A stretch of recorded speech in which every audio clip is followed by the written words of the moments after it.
It's business as usual for these fishermen in the Thai province of Phang Nga.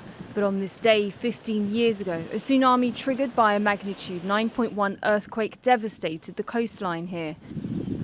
Waves as high as 17.5 meters came crashing in from the ocean, killing nearly 5,000 people in this village alone.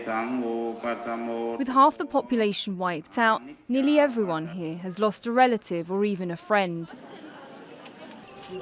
NIWAN CHANTHARAWONG knows too well that no matter how many years have passed, the pain of losing your children never goes away. I don't think they died on the day the tsunami hit. We couldn't find them until the 28th, and their bodies hadn't decomposed at all. I often imagine how much they would have thought about me before they took their last breaths, but we couldn't find them, we couldn't help them. This has stuck with me, and every time I think about it, it hurts. These images shocked the world the day after Christmas. Shortly before 8 a.m. in 2004, the earthquake struck under the sea in northern Indonesia.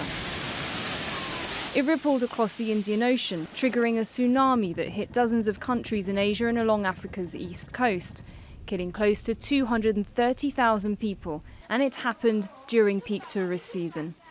The majority of those who died were in Indonesia. Entire villages were flattened.